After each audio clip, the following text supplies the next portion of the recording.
Hello students, हमने पिछले video में फाइनेंशियल स्टेटमेंट के बारे में स्टडी किया था, थोड़ा डिस्कस किया था कि फाइनेंशियल स्टेटमेंट किनको बोलते हैं, क्या लिमिटेशंस है। आज हम पढ़ेंगे analysis of financial statement. Financial statement का एनालिसिस को समझेंगे। तो financial statement of analysis of financial statement का मतलब है जो financial statement, trading profit and loss account, balance sheet वगैरह हमने बनाए हैं, उनमें जो दी गए आइटम्स हैं, जो रिजल्ट शो हो रहे हैं उसमें उनका माइन्यूटली कैलकुलेशन, कंपैरिजन और एनालिसिस है। इसके या यूं कह सकते हैं, it is a postmortem of financial statement, is known as financial statement analysis. तो हम समझ सकते हैं the systematic and numerical calculation of the relationship between two financial facts to measure profitability and operational efficiency and financial status of the business firm is known as financial statement analysis. It is based on balance sheet and income statement. Means balance sheet और income statement के आधार पर उसमें दी गई items का percentage, एक दूसरे के साथ परसेंटेज, एक दूसरे के साथ कंपैरिजन और रेशो कैलकुलेट करना फाइनेंशियल स्टेटमेंट एनालिसिस कहलाता है।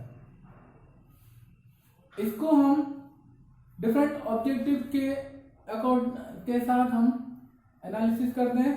हमें किस पर्पस से करना है, हमारा क्या पर्पस है, उसी पर्पस के हिसाब से हमें इसका स्टेटमेंट का एनालिसिस करना होता है। तो हम बात करेंगे objectives of financial statement analysis. इसके क्या ऑब्जेक्टिव है, हम जो करते हैं। तो first objective is to measure earning capacity and profitability. हम फाइनेंशियल स्टेटमेंट एनालिसिस के थ्रू हम प्रीवियस ईयर से कंपेयर करके हमारे अर्निंग कैपेसिटी को मेजर करते हैं कि इस साल हमारी अर्निंग बढ़ी है या कम हुई है in comparison to previous year. दूसरा है to measure the solvency. Solvency का मतलब है हमारे जो भी डेब्ट और लोन्स हैं उनको पेमेंट करने की कैपेसिटी हमारी अभी है या नहीं। तो सॉल्वेंसी कैपेसिटी, हम पेमेंट कैपेसिटी चेक करने के लिए भी इसका एनालिसिस करते हैं। थर्ड है to measure the financial strength. हमारी फाइनेंशियल पोजीशन साउंड हुई है या वीकर हुई है in comparison to previous year और लास्ट ईयर। नेक्स्ट है to make inter firm and intra firm comparison. Inter firm का कंपैरिजन का मतलब है एक्स कंपनी का के फाइनेंशियल स्टेटमेंट का वाई और जेड कंपनी के साथ कंपैरिजन करते हैं, वो है इंटर फर्म कंपैरिजन। किसी पर्टिकुलर ईयर के, मान लो 2020 के हमारे एक्स कंपनी के स्टेटमेंट का वाई कंपनी के और जेड कंपनी के 2020 के स्टेटमेंट से कंपैरिजन करना। क्या हमारी फर्म दूसरों के कंपैरिजन में अच्छी फाइनेंशियल रिजल्ट शो कर रही है या पुअर फाइनेंशियल रिजल्ट शो कर रही है। नेक्स्ट है टू मेजर कैपेबिलिटी टू पे इंटरेस्ट एंड डिविडेंड। सॉरी, इसमें एक और रह गया था, intra firm comparison. Inter firm का मतलब है हमारी फर्म का दूसरी फर्मों के साथ कंपैरिजन, और इंट्रा फर्म कंपैरिजन का मतलब है हमारी फर्म के 2020 के 2019 और 18 के ईयर से कंपैरिजन। स्टेटमेंट हमारे ही है, अलग अलग साल के हैं, तो हमारे स्टेटमेंट का हमारे दूसरे साल के स्टेटमेंट से कंपैरिजन इंट्रा फर्म कंपैरिजन कहलाता है। नेक्स्ट है टू मेजर कैपेबिलिटी टू पे इंटरेस्ट एंड डिविडेंड। तो जो हम एनालिसिस करके ये पता करेंगे जो लोन ले रखे हैं हम उनका इंटरेस्ट पे करने में कैपेबल है या नहीं। या शेयर होल्डर को जिन्होंने हमारे कंपनी में इन्वेस्टमेंट कर रखा है उनको हम प्रॉफिट यानी डिविडेंड पे कर पाएंगे या नहीं, ये हमें एनालिसिस करना रहता है। नेक्स्ट है to identify the trend of the business. हम अलग अलग सालों का फाइनेंशियल स्टेटमेंट का कंपैरिजन करते हैं, उससे हमारे को हर आइटम का बैलेंस शीट की और इनकम स्टेटमेंट की हर आइटम का एक ट्रेंड पता चल जाता है कि हमारा बिजनेस प्रोग्रेस कर रहा है या बिजनेस में कंटिन्यूस डाउनफॉल आ रहा है। तो हमें डाउनफॉल का ट्रेंड या प्रोग्रेस का ट्रेंड हमारे को पता एनालिसिस से चलता है। नेक्स्ट है टू जज the efficiency of the management. हम कुछ कैलकुलेशन ऐसे करते हैं कि हमारा ऑपरेशनल ओवरऑल बिजनेस की एक्टिविटी कैसे चल रही है, फास्ट चल रही है, स्लो चल रही है, उस हिसाब से हम मैनेजमेंट की एफिशिएंसी को जज करते हैं फाइनेंशियल एनालिसिस के थ्रू। नेक्स्ट है to provide useful information to the management. तो ओवरऑल एनालिसिस करने के बाद इस एनालिसिस के बेसिस पे और इंटरप्रिटेशन के बेसिस पर मैनेजमेंट फ्यूचर की अकाउंटिंग पॉलिसी, बिजनेस पॉलिसी और डिसीजन मेकिंग प्रिपेयर करती है फ्यूचर के लिए। अब बात करते हैं कि इसका क्या प्रोसेस है। तो process of financial statement analysis. तो फाइनेंशियल स्टेटमेंट एनालिसिस करने के लिए हमें क्या प्रोसेस करना है। तो पहले हम किस पर्पस के लिए हम एनालिसिस करना चाहते हैं, हमें पर्पस डिसाइड करना पड़ेगा, हमारा ऑब्जेक्टिव क्या है वो डिसाइड करना पड़ेगा। उसके बाद हमारे को उस पर्पस के अकॉर्डिंग और ऑब्जेक्टिव के अकॉर्डिंग हमें फाइनेंशियल स्टेटमेंट को पर्पसफुल मैनर में रीअरेंज करना पड़ेगा। अगर सही ढंग से नहीं बना रखे फाइनेंशियल स्टेटमेंट तो हमारे हिसाब से उनको हम अरेंज कर देंगे। फिर कंपैरिजन, हमारे को कंपैरिजन करना है, हमें देखना पड़ेगा इंट्रा फर्म कंपैरिजन करना है या इंटर फर्म कंपैरिजन करना है, वो डिसाइड करना पड़ेगा। जो भी हमारे लिए पर्पसफुल है वो कंपैरिजन हम करेंगे। फिर नेक्स्ट है एनालिसिस। तो कंपैरिजन के साथ साथ हम एनालिसिस को कुछ कैलकुलेशंस करेंगे जिसमें हम दो आइटम्स का परसेंटेज या रेशो या चेंज, एब्सोल्यूट चेंज कुछ भी कैलकुलेट कर सकते हैं जैसा हमारा को कैलकुलेशन करना है। और लास्ट में इंटरप्रिटेशन। लास्ट में इस एनालिसिस को जो भी हमने एनालिसिस किया है उसका सिग्निफिकेंट मैनर में उसको हमें इंटरप्रेट या प्रेजेंट करना पड़ता है। तो ये है इसका प्रोसेस। अब बात करते हैं हम types of financial statement analysis कि कौन कौन किस तरह से हम या किस टाइप से हम एनालिसिस कर सकते हैं। तो इसमें फर्स्ट है एक्सटर्नल एनालिसिस। एक्सटर्नल एनालिसिस का मतलब है यह बिजनेस फर्म है जिसमें मैनेजमेंट है, शेयर होल्डर्स हैं या ओनर्स हैं एंड एम्प्लॉइज हैं। तो जो एक्सटर्नल पार्टीज और यूजर ऑफ फाइनेंशियल स्टेटमेंट, अब फाइनेंशियल स्टेटमेंट कौन कर रहा है, अगर ये एक्सटर्नल पार्टी हमारे फाइनेंशियल स्टेटमेंट का एनालिसिस करती हैं तो उसको एक्सटर्नल एनालिसिस कहेंगे। It is made by outsider like investors, bankers, credit rating agencies on the basis of published profit and loss and balance sheet. इनको कोई डिटेल इंफॉर्मेशन नहीं मिलती है जो स्टॉक मार्केट में बैलेंस शीट वगैरह हमारी गई हुई है, प्रॉफिट एंड लॉस अकाउंट गया हुआ है या हमने न्यूज़पेपर में बैलेंस शीट और profit and loss account publish किया है, उसी के बेसिस पे ये एनालिसिस कर लेती है।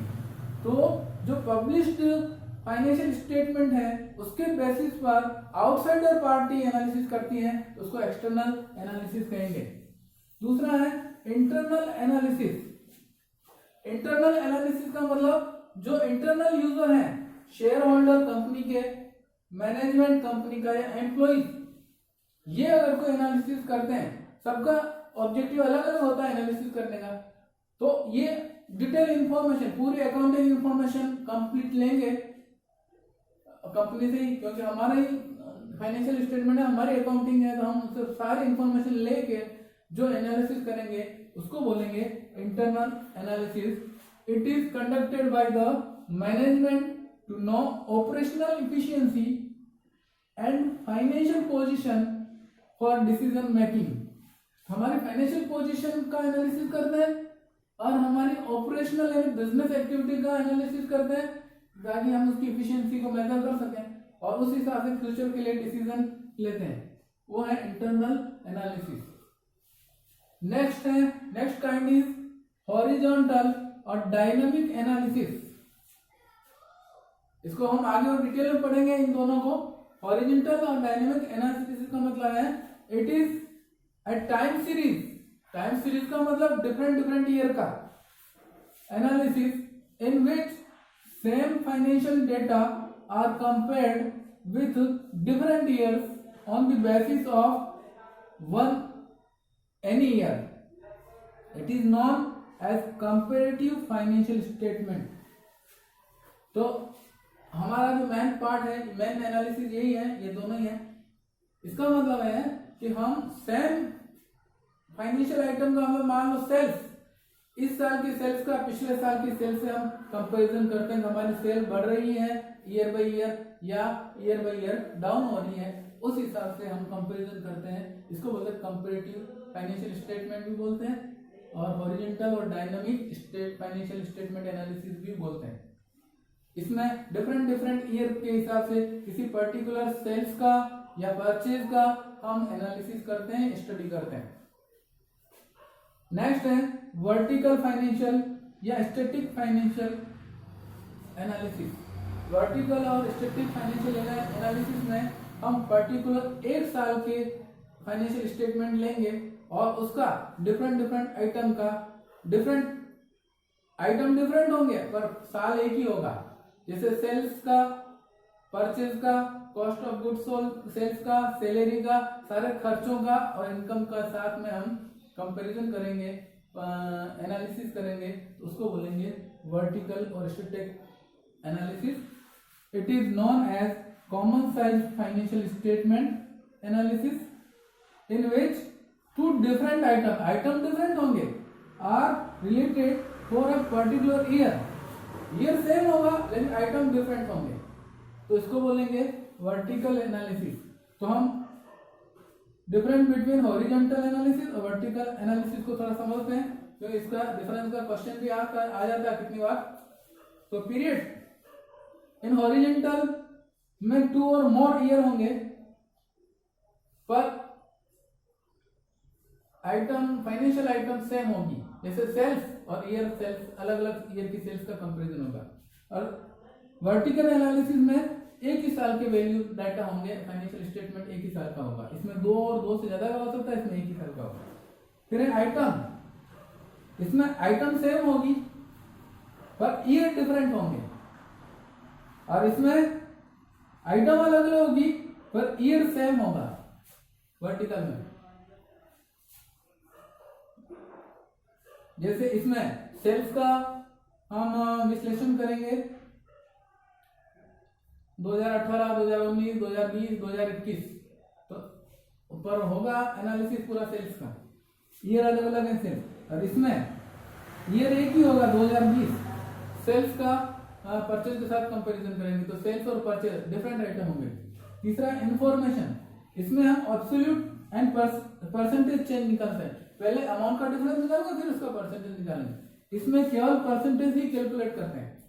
और फिर है यूजफुलनेस.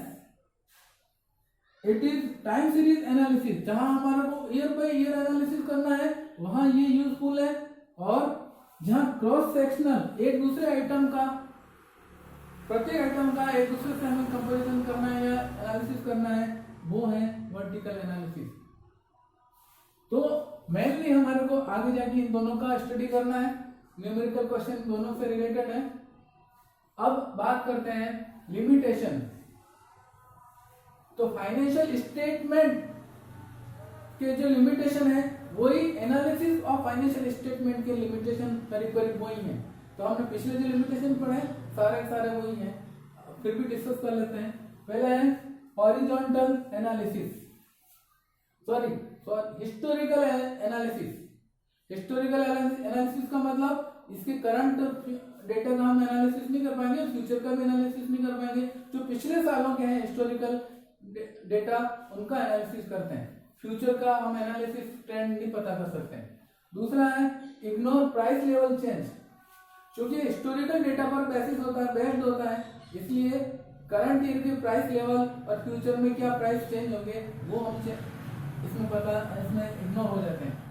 नेक्स्ट है क्वालिटेटिव एस्पेक्ट इग्नोर, इसमें सिर्फ मॉनेटरी वैल्यू का या मॉनेटरी टर्म्स में हम एनालिसिस करते हैं, क्वालिटेटिव वैल्यू इसमें पता नहीं चलती। क्वांटिटेटिव पता चल जाएगी, मॉनेटरी वैल्यू पता चल जाएगी, लेकिन क्वालिटी का पता हमें नहीं चल सकता है। प्रोग्रेस और डिप्रोग्रेस का पता चल जाएगा, लेकिन प्रोडक्ट के अच्छे का मैनेजमेंट तो कितना बढ़िया है, कितना अच्छा मैनेजमेंट है, इससे पता नहीं चल सकता। नेक्स्ट है suffers from limitation of financial statement, जो फाइनेंशियल स्टेटमेंट की जो सारी लिमिटेशन है, जो कमियां हैं वो इसमें भी आ जाएगी, क्योंकि उसमें बेसिक चीजों में कमी है तो इसमें भी एनालिसिस में भी आ ही जाएगी।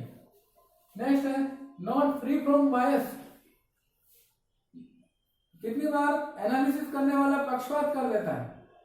हम बैंक में हम लोन लेने गए, मैनेजर हमारे जान पहचान का है, तो वो हमें लोन देने के लिए जो भी रेशो सॉल्वेंसी रेशो चाहिए वो कैलकुलेट करेगा, उसमें थोड़ा सा हेर फेर करके वो पक्षपात कर देगा, तो इसमें पक्षपात भी हो सकता है। तीसरा है variation in accounting practice. Accounting practice अगर किसी ने अकाउंटिंग प्रैक्टिस अगर अलग अलग है, जैसे पिछले साल हमने सिंगल एंट्री सिस्टम से अकाउंटिंग मेंटेन की और इस बार हम डबल एंट्री सिस्टम से अकाउंटिंग कर रहे हैं, तो जो डेटा है तो कंपेयर भी नहीं हो पाएंगे और जो रिजल्ट आएंगे दोनों का अगर एनालिसिस का अलग अलग करें तो डिफरेंट रिजल्ट आएंगे।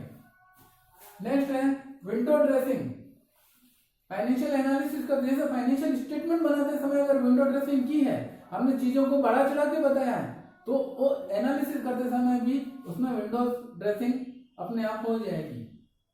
तो जो बेसिक चीज है फाइनेंशियल स्टेटमेंट, उसमें अगर विंडो ड्रेसिंग है, उसमें कोई कमियां हैं, तो वो उसके फाइनेंशियल स्टेटमेंट एनालिसिस में भी आएगी ही, दिखेगी इसमें।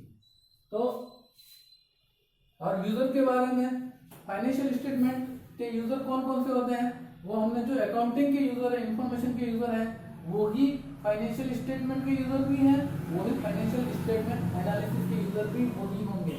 जैसे इंटरनल यूजर हमने दो पार्ट में बांटा है, जो शेयर होल्डर, मैनेजमेंट और एम्प्लॉई हैं वो इंटरनल यूजर्स हैं, और आउटसाइडर में, एक्सटर्नल में bank, financial institution, debenture holder, investor, creditor, government department and researchers जो रिसर्च करते हैं, एंड स्टॉक मार्केट्स, ये सभी एक्सटर्नल यूजर हैं। तो ये जो एनालिसिस करेंगे वो एक्सटर्नल एनालिसिस है, ये करेंगे वो इंटरनल एनालिसिस है। अब नेक्स्ट वीडियो में हम न्यूमेरिकल क्वेश्चन करेंगे हॉरिजॉन्टल एंड वर्टिकल एनालिसिस की। Thank you.